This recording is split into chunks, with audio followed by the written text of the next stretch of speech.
लेकिन यशोदा देवी की कढ़ाई में तेल तो खौल ही रहा था। वह मन ही मन बड़बड़ाई, क्या किस्मत है, बेटे को शहर गए कई साल हो गए, न उसका कोई पता है न पैसे है। इन समोसे को बेचकर जो 4 पैसे मिलते हैं उससे गुजारा भी मुश्किल है। ऊपर से ग्राहकों के नखरे, कोई आलू कम है कहता है तो कोई कहता है चटनी तीखी है। हर एक जन के एक एक नखरे है। तभी यशोदा देवी ने अपनी फटी हुई साड़ी के पल्लू से माथे का पसीना पोंछा और कढ़ाई में तले समोसे को पलटा। उसके सामने एक पुरानी बांस की टोकरी में गर्मा गर्म समोसे का ढेर था। अचानक उन्हें एक अजीब सी फुसफुसाहट सुनाई दी, जैसे उनके पैरों के पास कोई धीरे से बात कर रहा हो। उसने सोचा, कौन है? क्या बारिश के डर से कोई कुत्ते का बच्चा छिप गया है? उसने जोर से कहा, ए बाहर निकलो, अगर मेरे समोसे के पास कोई शरारत की तो इस छलनी से गर्मा गर्म दाग दूंगी, याद रखना। जब यशोदा देवी ने नीचे झुककर देखा तो उनकी आंखें फटी की फटी रह गई। हथेली के आकार के 2 नन्हे इंसान एक बड़े से समोसे को अपने सिर पर लाद कर बड़ी मुश्किल से भागने की कोशिश कर रहे थे। यह देखकर यशोदा देवी को समझ में नहीं आया कि वो डरे या हंसे। समझ में नहीं आया और वो चिल्लाई, अरे रुको रुको चोर, मेरे समोसे लेकर भाग रहे हो? इतनी हिम्मत आ गई तुमको? कहकर यशोदा देवी फट से झुककर उन्होंने झट से उन दोनों को अपने हाथ में पकड़ लिया। हाथ में फंसे वो दोनों नन्हे जीव हवा में पैर मारते हुए थर थर कांपने लगे। उनके हाथ से वो समोसा नीचे गिरकर चकनाचूर हो गया।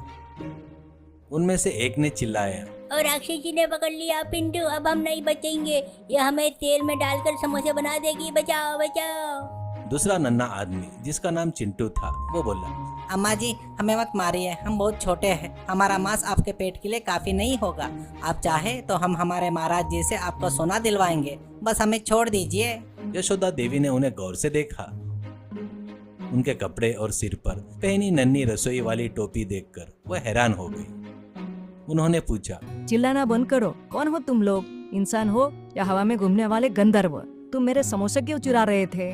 चिंटू ने बताया, हम चोरी नहीं कर रहे थे माँ जी, हम बोने देश के महाराज गज केसरी के रसोइये हैं। मेरा नाम चिंटू है, ये मेरा भाई पिंटू है। हमारे देश के लोग ऐसे ही छोटे होते हैं और आप देखे तो पहाड़ जैसे हो, हम लोग तो तुम्हारे अंगूठे के जितने हैं। पिंटू ने रोते हुए कहा, हाँ माँ जी, हमारे महाराज को अनोखे पकवानों का बहुत शौक है। एक पक्षी के जरिए उन्हें पता चला कि इस प्रदेश में यशोदा देवी के समोसे अमृत जैसे होते हैं। ऐसे सुनकर खाऊंगा करके उन्होंने हमको इस राज जानने के लिए भेजा, लेकिन आपका समोसा हमारे लिए पहाड़ जैसा है, इसलिए हम दोनों मिलकर इसे ले जा रहे थे। यशोदा देवी जोर से हंस पड़ी। उन्होंने कहा, अरे बच्चों, इतना बड़ा समोसा तुम्हारे देश में कैसे ले जाओगे? रास्ते में कौवे तुम्हें और समोसे को उठाकर एक साथ ले जाएंगे, और इतने छोटे होकर तुम इसे कैसे खाओगे? चिंटू ने सिर झुकाकर कहा, यही तो डर है माँ जी, अगर महाराज को स्वाद नहीं चखाया तो हमें सजा मिलेगी। आप हम पर दया करें, हमें यह समोसा बनाना सिखा दे, हम अपने छोटे घरों में इसे खुद बना लेंगे।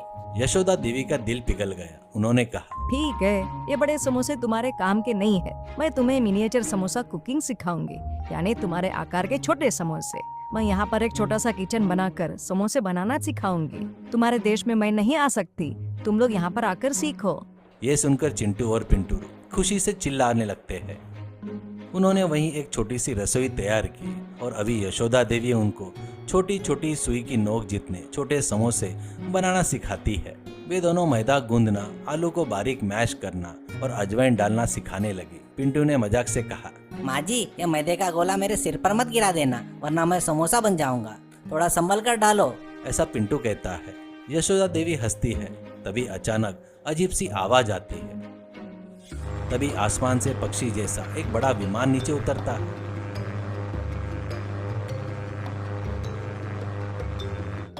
उसमें से खुद महाराज गज केसरी निकले। उनके हाथ में एक नन्ही तलवार थी। उन्होंने गरज कर पूछा, अरे पिंटू क्या हुआ, समोसे का राज मिला क्या? इस पहाड़ जैसे इंसान ने तुम्हें परेशान किया है क्या? चिंटू ने घबरा कर कहा, नहीं महाराज, ये यशोदा देवी है, यह हमें नन्हे समोसे बनाना सिखा रही है, आप चक्कर देखिए। ऐसे कहता है।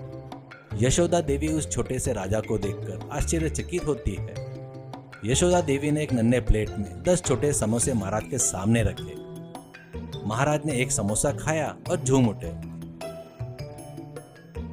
अरे वाह, अद्भुत, अमोघ, ऐसा मसाला और ऐसी कुरकुर परत मैंने जीवन में कभी नहीं देखी। यशोदा देवी, हमारे देश पर बड़ा उपकार किया आपने। चिंटू पिंटू अच्छे से सीख लो, एक मसाले का दाना भी कम हुआ ना तुम्हारे रसोई कक्ष को सीज कर दूंगा, ध्यान में रखना। तुम लोग सीखने तक मैं यहीं पर रहूंगा। ऐसा कहता है। ऐसे ही यशोदा देवी कुछ दिनों तक उन लिलीपुट को सिखाती है। उस समय पिंटू समोसे बनाते वक्त उसमें उसका हाथ चले जाता है। चिंटू तेल में समोसे डालते वक्त खुद गिर जाने जाता है तो यशोदा देवी उनको बचाते हुए उनको बनाना सिखाती है। कुछ दिनों की ट्रेनिंग के बाद जब विदाई का समय आया तो महाराज ने यशोदा देवी को एक नन्ही पोटली दी। यह हमारे देश की संपत्ति है, आपकी अच्छाई का इनाम। ऐसा कहता है और यशोदा देवी वो लेने से पहले दूर से एक आदमी चलते हुए आते दिखाई देता है। वो कोई और नहीं था, वो यशोदा देवी का बेटा रामचरण बदहाल हालत में पहुंचता है और रोते हुए कहा, माँ मुझे माफ कर दो माँ, शहर गया था तो बड़ी नौकरी मिलेगी करके सोचा था, शहर में सबने मुझे धोखा दे दिया, खाने तक के पैसे नहीं थे, बस तुम्हारे समोसे की याद आई तो वापस आ गया, कहकर रोने लगता है। यशोदा देवी ने बेटे को गले लगा लिया और कहा, कोई बात नहीं राम, तुम वापस आ गए वही मेरे लिए बहुत है। मेरे पास क्या है तुम्हारे पालने के लिए, ये समोसे का ही आधार है। कहते हैं तो महाराज ये सब देखकर कहता है, अरे यशोदा देवी जी, आपका लड़का है क्या?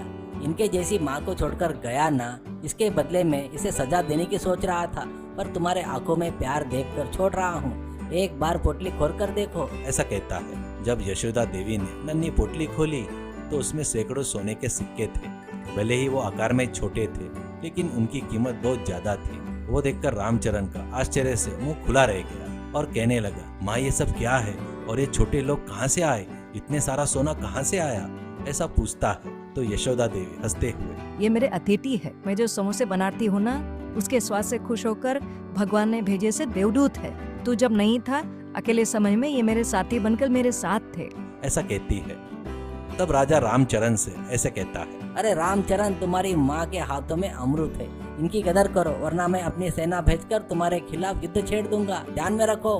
तो रामचरण शरण के मारे सिर झुका लेता है। जरूर महाराज, मेरी माँ की खासियत मुझे पता चल गई, अब से मैं उनके साथ रहकर समोसे के व्यापार को शहर तक ले जाऊंगा। फिर लिलीपुट राजा के साथ बड़े से पक्षी जैसे विमान में चढ़कर बैठ गए। यशोदा देवी ने उस सोने से अपना पक्का घर बनाया। अब पूरा गांव यशोदा देवी की तारीफ करता है। अब रामचरण अपनी माँ के साथ मिलकर समोसे का व्यापार शहर तक ले गए। आज जब भी कभी रात के सन्नाटे में चिंटू और पिंटू गुप्त रूप से आते हैं, नई सब्जियां लाते हैं, यशोदा देवी से नए पकवान सीखते हैं। यशोदा देवी का घर अब केवल उस गांव के लिए ही नहीं, बल्कि बोने देश के लिए भी स्वाद की राजधानी बन गया। सीख, हुनर और अच्छाई जहाँ भी हो, उन्हें सम्मान जरूर मिलता है। माँ पिता का आदर करना और मेहनत करने से जीवन में ऐश्वर्य और शांति दोनों प्राप्त होते हैं।